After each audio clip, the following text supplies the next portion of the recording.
It was an explosive night for Russia last night, as we're seeing for the first time in, I want to say, at least 3 to 4 months, Ukraine launched a major aerial attack onto Russia and occupied territories. We saw many different kinds of drones and many different kinds of rockets, some of which were named last night as Storm Shadows, though we've gotten absolutely zero clarification or confirmation on that, while some were speculating that last night Ukraine had used one of their newer long-range missiles or medium-range missiles on certain targets inside of Donetsk. And so I figured, let's go ahead and break it down, because it was more than just Ukraine doing things to themselves. Russia also lost their own aircraft. As we're finding out, for the second time this year alone, Russia has lost a Su-34 bomber. But the reason why? It's not because Ukraine shot it down, but instead it's the landing gear. If you remember back in March, there was a video online showcasing a Russian Su-34. Remember, these aircraft are quite new. And this aircraft landed on its belly because the landing gear was not going down whatsoever. The pilot eventually got out. The aircraft, I think, was shot. It looks like the wing kind of hit, and that's it. Probably out of commission. And so today, we started getting reports early on that a Su-27, which was a trainer vehicle, had crashed. Later on, the Russian military themselves corrected everyone by saying, nope, it was a Su-34. There was something wrong with the landing gear. You see, when Russia actually says that something's wrong with their aircraft because of something like this, I do typically tend to believe it, because Russia would rather put out that something malfunctioned with their aircraft than say that Ukraine had destroyed it. But it was later confirmed with videos from Russian military bloggers that yes, it was a landing gear issue. We saw that in videos uploaded showcasing the aircraft making multiple attempts at trying to land or getting close to the runway so they could see what's wrong with the landing gear, where the landing gear in the front were working, but the ones in the back were not. But this is clearly an issue for Russia, since this is the second time this year alone this has happened. But those pilots had to eject. One of them died later because of his injuries, and that aircraft is now gone.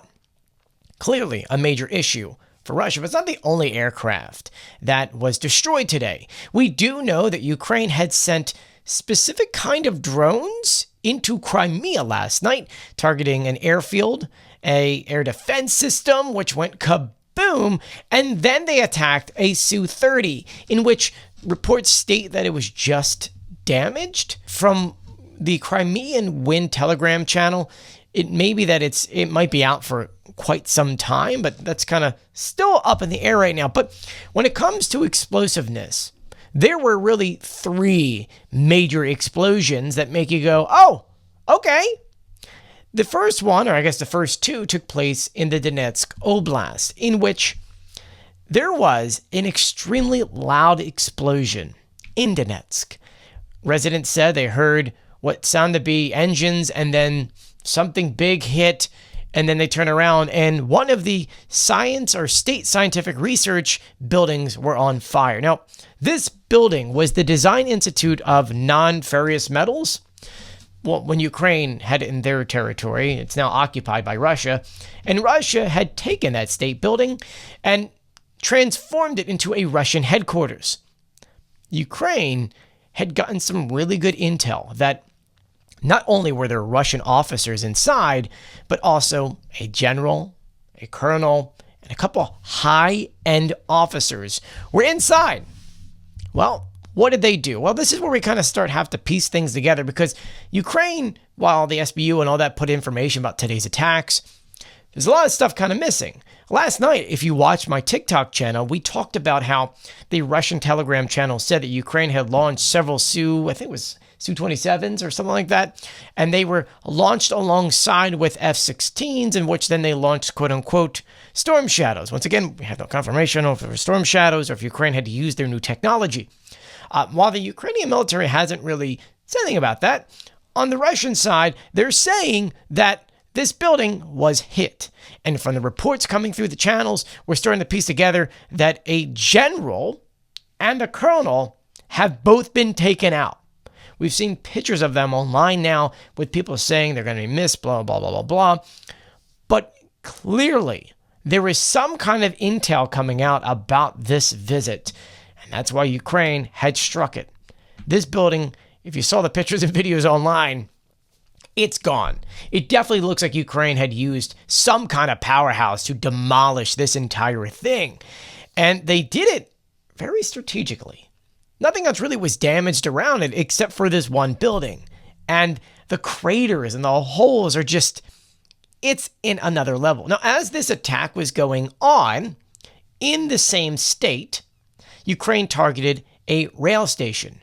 This rail station, you have to understand something. Russia is only really truly using rails in order to move a lot of their equipment. It's the artery of the Russian military. And so when they came through Ukraine and stole that land, they fixed up different parts of the railroads. They built new rail yards, and Ukraine targeted last night, destroying it, cutting off yet another artery that Russia's using. But that's not the only thing they hit. They also hit another bridge and a couple other things just to make sure that Russia can't move things. So like if you take out the rail, you got to take out the bridge. That way they can't move it via trucks.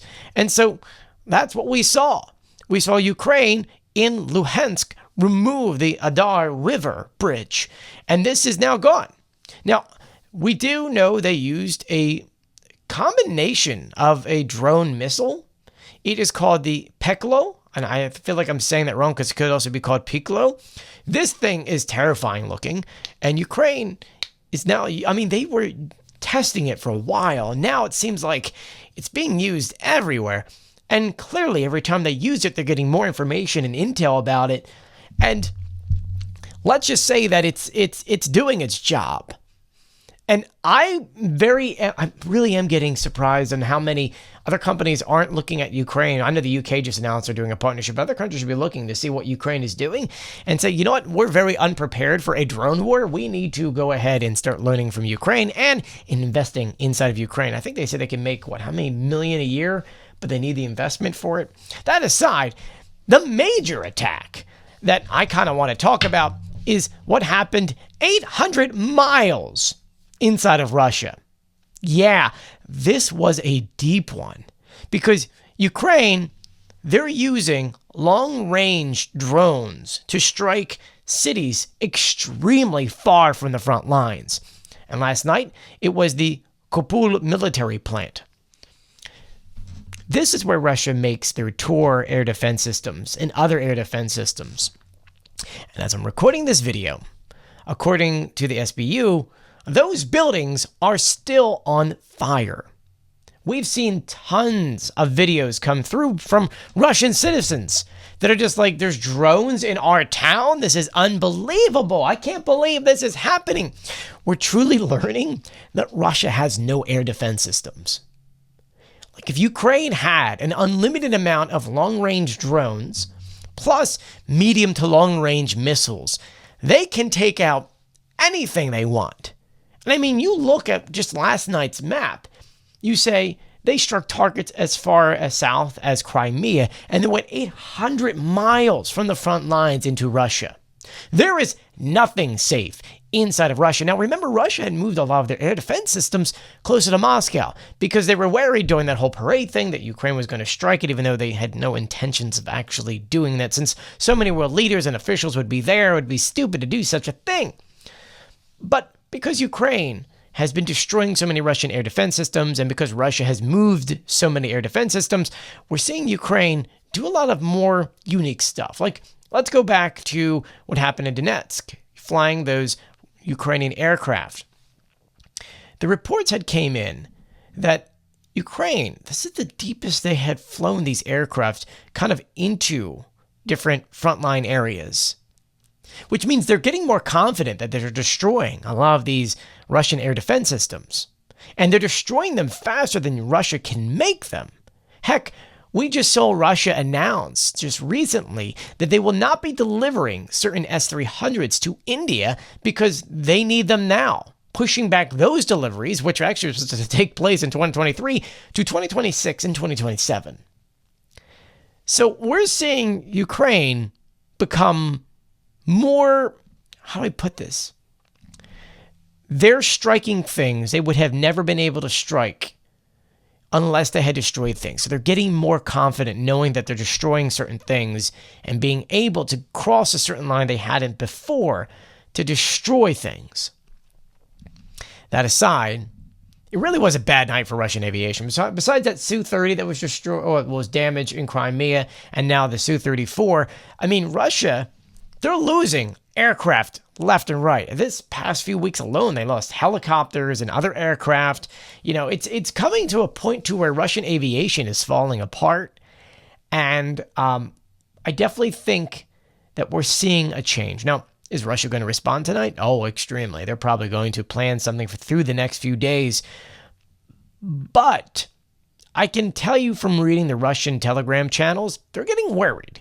They're saying Ukraine is beating us in certain aspects of this war. You look at the front lines, the summer offensive in Sumy, in which Russia's losing land. You look at the offensive inside of, let's go towards Luhansk, Donetsk, or especially towards Prokotsk, where Russia has 110,000 troops. Sure, they're moving forward in certain areas, but the amount of losses they're having, they can only sustain that for so long. And with less and less air defense systems, with them losing more and more aircraft, with Operation Spiderweb being so successful, there's been a major change in the past month, and hopefully in the next few weeks, we'll see a few different things, especially happening here in the United States. We know that the U.S. sanctions bill, it's going to move forward. According to Lindsey Graham, Trump's going to start looking at that really hard, starting in about 2 weeks, in like mid-July. So we'll see that. A new bipartisanship bill was just introduced into Congress, going to pretty much point at Russia, saying, you got to return those almost 10,000 children you've abducted. So we're starting to see a change.